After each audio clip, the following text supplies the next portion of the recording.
Hey everyone, can you type something in the chat if you can hear us? Hello, hello. Perfect. So there are people here, which is great. So let me introduce Scott Lewis. He's the co-founder of Concourse Open, and he's the creator of DeFi Pulse. And I will let him take it from here. He'll be talking about the Internet of Finance. Hey y'all, really glad come to hear me talk about stuff. I am going to talk about the Internet of Finance, which is kind of another way to think about DeFi, but using this kind of way of framing it as the Internet of Finance to think about the network effects of DeFi and how those network effects are similar and different to other networks that humans have built, and what that means for how DeFi might be adopted, but also what risks there are to DeFi being adopted. And the first network I want to talk about is kind of the Internet of Telephone. The telephones were invented in 1876, but when they were first invented, there was no one to call. And if there's only one phone, the phone has no usefulness. It's only when other people start getting phones it becomes useful. And if you think about kind of a imaginary first telephone network, think about kind of like a stockyard in Chicago that's selling cows, and may want to talk to a steakhouse in New York. We have two telephones on the network, and there's a lot of economic usefulness for those two parties over their connection on the network, because maybe they can talk about what cows they want to buy, the steakhouse wants to buy from the stockyard in Chicago without traveling across the country or sending a letter. But there's still just one connection on it. Then let's imagine a third telephone, a third node on our telephone network that might be a railroad company. The railroad company might want to talk to the stockyard about when the cows need to go on the train, how much it's going to cost, and also with the steakhouse to talk about when the cows need to come off the train. And so when we add this third node, we then end up with three economically useful connections on the network,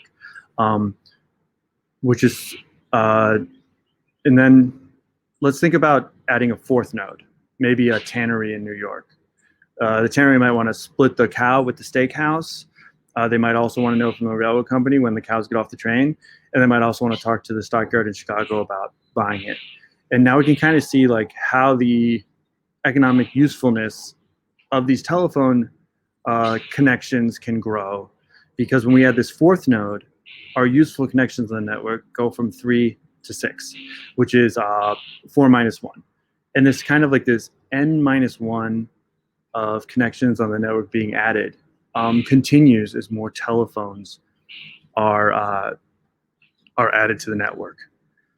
And as the network grows, more nodes are added. We sort of get n nodes all adding n minus 1 connections to the network. And so the number of economically useful connections sort of grows kind of like, but not quite, n squared.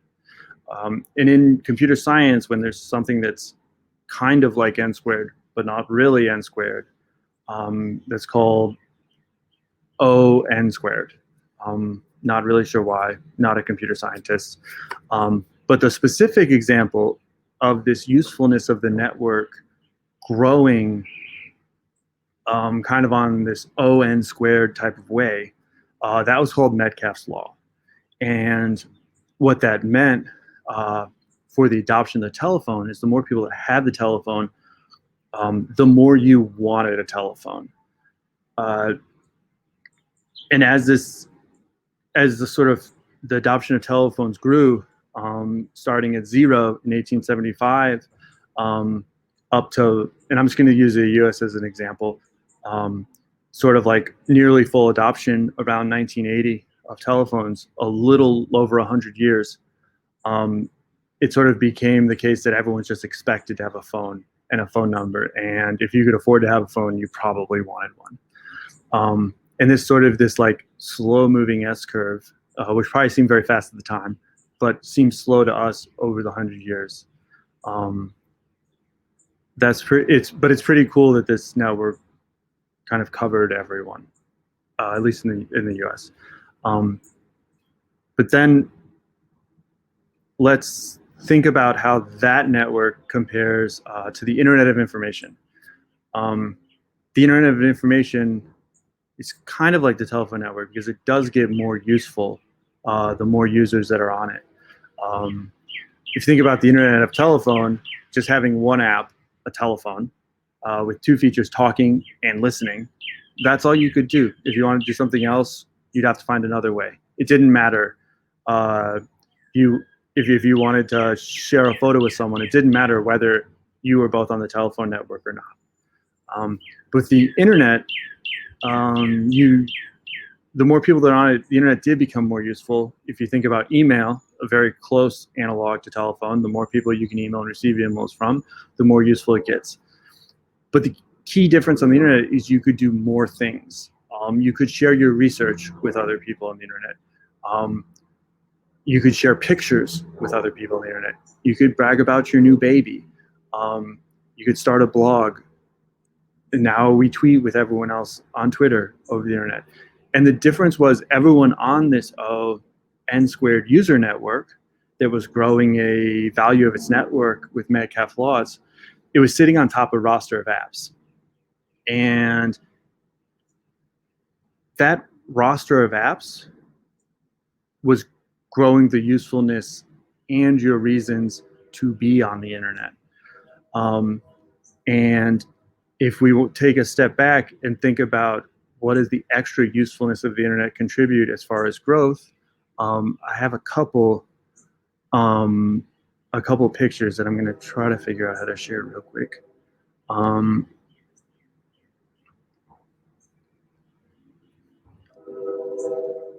Okay, so here's kind of the S curve of telephones we're talking about, kind of reaching full adoption in 1980. You can see back around the turn of the century in the 1900s, it looks like maybe it was 7 or 8%. Sort of slow, but it still got there. But now, everyone kind of knows the internet was adopted faster, but how much faster? Here's a little chart of the internet, and you can see kind of this similar 14% in 1995 kind of reached the same level as the telephone network got to, but only in 2014. And so we're talking about something that was kind of 80 years to get from a low level to nearly full adoption. But for the internet, that only took 20 years. And so it only took 1/4 of the time. And I think that a major factor is that you could do more stuff on the internet because you had this N squared user network sitting on top of usefulness network of ON. And all of the features and all of the apps on that ON kind of created a situation where now it's sort of hard to only use the internet for an hour or two a day because so much of our lives revolve on the different ways the internet is useful and communicating with the people on this very, very large network of users. But then we're getting to how does this relate to DeFi? And I think the way it happens, the way it matters for DeFi is the users of DeFi, they're people that want to do transactions. And to do a transaction, you need to find a counterparty. Whether that's through like a peer-to-peer protocol, like 0x, where you find the exact counterparty, and maybe that's a market maker and its intermediary, or whether the intermediary is a contract and the borrowers come to the contract to borrow money, like on Compound, or borrowing DAI and Maker, while the lenders also come to the contract to lend money. And the more people there are to transact, the more counterparties, there is this network of liquidity and the opportunity to transact. And while it seems like the current DeFi user network is big enough to support a liquid market in Ethereum versus a dollar-linked stablecoin, whether that's DAI, USDC, or Tether, it doesn't quite seem like it's big enough to support a market in something more niche, like deeds on Boston, like parking spaces in Boston, or maybe even real estate at this point. But you can imagine how if everyone was on the internet of finance, there would definitely be enough people to be able to support even a niche market, because people interested in that market would also be there as potential counterparties. So in that way, it's the same as the Internet of Information and the Internet of Telephone. But where it gets weird is that there is a list of DeFi primitives. But unlike a list of websites, the DeFi primitives can stack on top of each other, and they can all be integrated into the same dApp. Well, depending on their permissions, but by default, they're open. And so what happens is when another DeFi protocol is launched, it enters the space, it enters the Internet of Finance.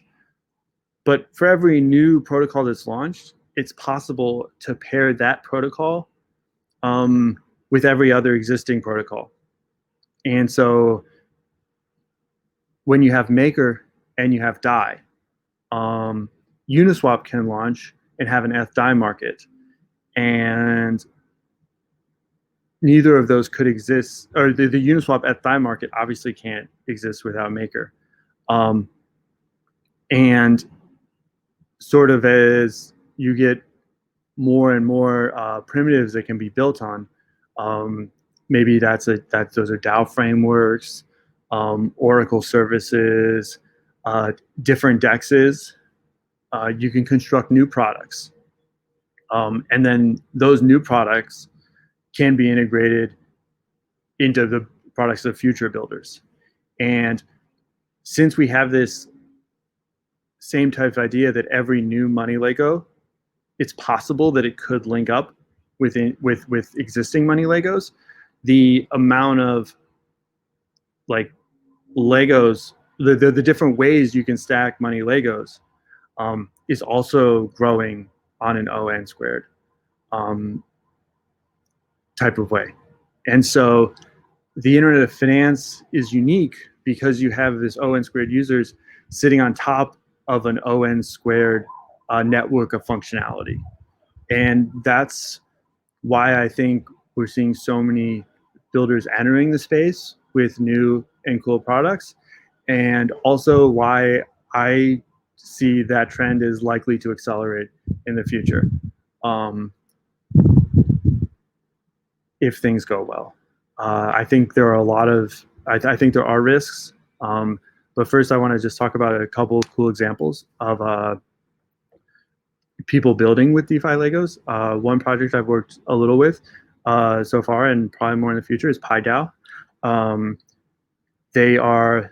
Their first product is BTC++. They are using different wrapped BTC tokens from different builders that exist on Ethereum, and they're pooling those together in a balancer pool, which is an automated market making DeFi primitive that was recently launched, and they're controlling that through an Aragon DAO. And so the ability to build PiDAO, you really wouldn't have been able to have built PiDAO 18 months ago. And you wouldn't have been able to build BTC++, the product from PiDAO, 18 months ago. But now that BTC++ exists, it's possible to actually use BTC++ and all of the other primitives in new products, if it makes sense. And another product is sort of a shill, a project I've been working on building with our team is DexAg, and it's a DEX aggregator that splits your order between different DEXs to find the best price. And like in 2017, I used Ether Delta, and the user experience, you had to use it sometimes, but the user experience was quite poor. And I think if you look at what type of user experience you can get in 2020 versus what was available in 2017, the difference in how easy it is to use is largely because of this network of money Legos that's available to build on. And I don't know, it's just a really exciting thing to be a part of, and the future seems just as exciting as it is scary. And now I kind of want to talk about what I see as like risks that the community needs to kind of come together and recognize and start to deal with. There's a lot of risks, and this is not a comprehensive description of all of them, but what I kind of want to focus on right now is user safety and what's important. I see these risks to user safety as being, you can break it down into three main pillars. The first one is centralization risk. The centralization risk comes from projects that want to balance the decentralization of the project with also the ability to intervene for the safety of users. And picking these trade-offs is important, but the administrative privileges from centralization come with new risks for users. Specifically, it can give the projects the ability to exit scam their users. And there are ways to prevent this. Both social reputation will keep people from stealing their users' money, and also for projects based in places where there are criminal repercussions, that's also a large deterrent. And then another risk is just sort of like the OPSEC of the team, especially for protocols that are upgradable without time locks. And I think it's kind of like the builders community's job to educate and inform users about kind of the decision making around these trade-offs. And it's probably, for a lot of protocols, especially if it's more complicated, it's probably not the right decision to be fully decentralized from day one. But I think it is the right decision to explain the path that was picked, so users can analyze that and make informed decisions. The second big pillar is security, sort of like the possibility of bugs resulting in either stolen funds or locked funds. I think where we are right now,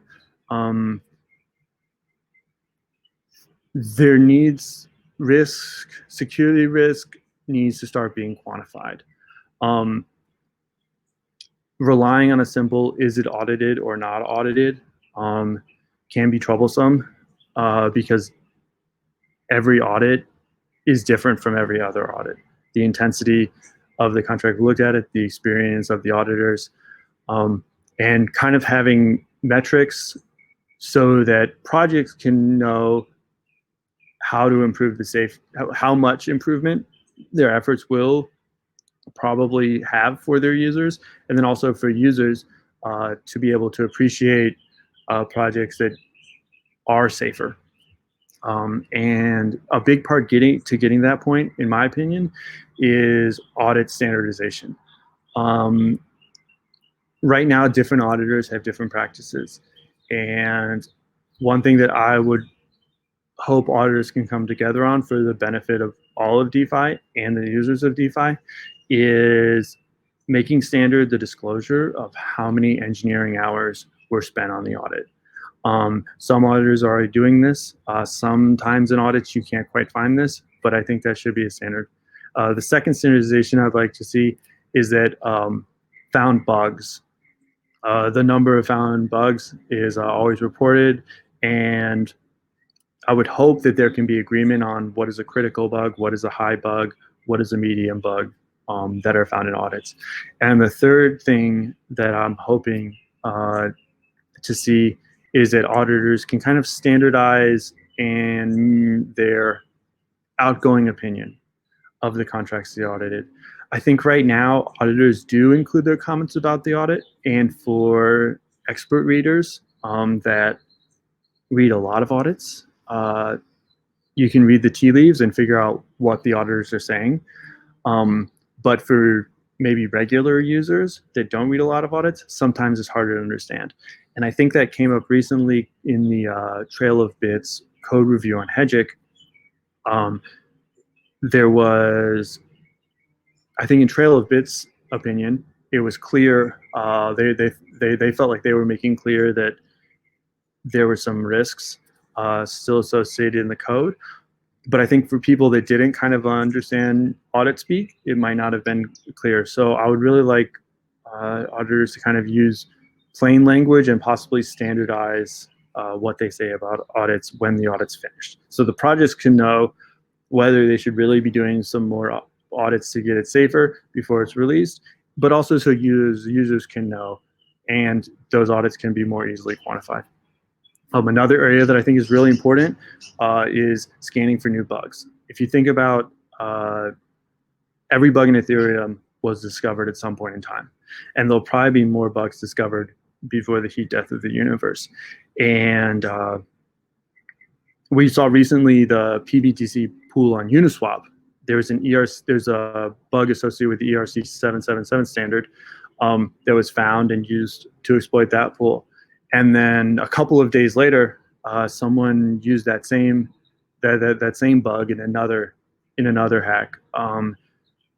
But there was a period, if the community was coordinated its actions to scan contracts for these existing bugs, they might have been able to find it in time. And I think there's Ellis Dan and AuditDAO are kind of taking some early steps to try to figure out how to approach this. And I think that's something that the community would be able to minimize the risk associated with DeFi if they did that. Another point that I think most of the community understands, but maybe isn't quite a norm yet, is honesty and transparency about unaudited dApps. Like if you've never had a public audit at all, that needs to be very clear on your website. I think most people do a great job of this. It seems like a basic thing you should do. And I don't want to name any names, but I don't think there's 100% following of that norm. And the other part is if you're integrating protocols that are unaudited, that should also be disclosed clearly to your users. And I think if all of those things happen, I think we get to a place where kind of the risks to DeFi are less, and the chance DeFi can succeed and the internet of finance can grow sustainably is higher. The third pillar are the economic risks. And these economic risks, one of the most acute places they're felt is when there are DeFi protocols where the stability of that DeFi protocol is reliant on available liquidity as needed from other DeFi protocols. And I think it's not always easy to quantify this risk because most of the time, liquidity in the market in general is kind of in a slow-moving regime. But then sometimes when prices change quickly, especially they go down quickly, the available liquidity in the market can change very quickly.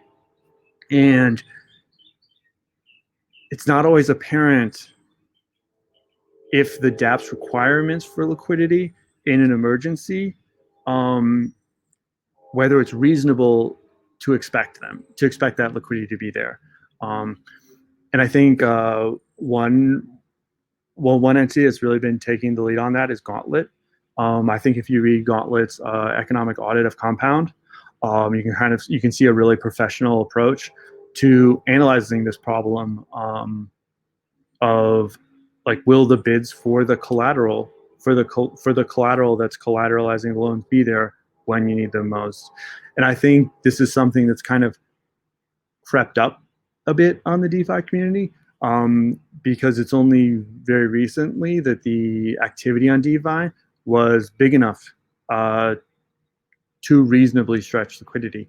And I think that's a good problem to have, but a problem that we need to take seriously.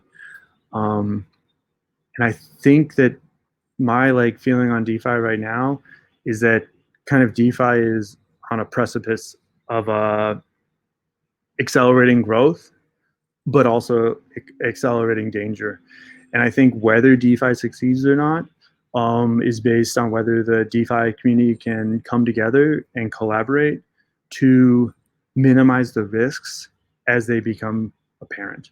And the risks we see now are definitely not all of the risks. There are risks that we don't even know we don't know. But the risks we do know, we should start taking actions together to minimize them. And I think if we can coordinate to address risk as they become known, I would think the chance of DeFi having an S curve like the telephone network or the Internet of Information is very plausible. And yeah, I hope people want to do that too. And yeah, that's my story. Thank you for listening.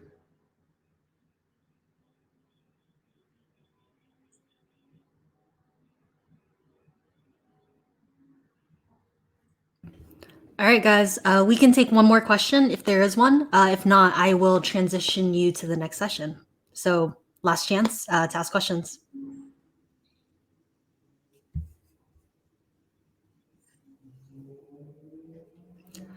Cool. Thank you guys so much. This was great. All right. Thanks, everybody.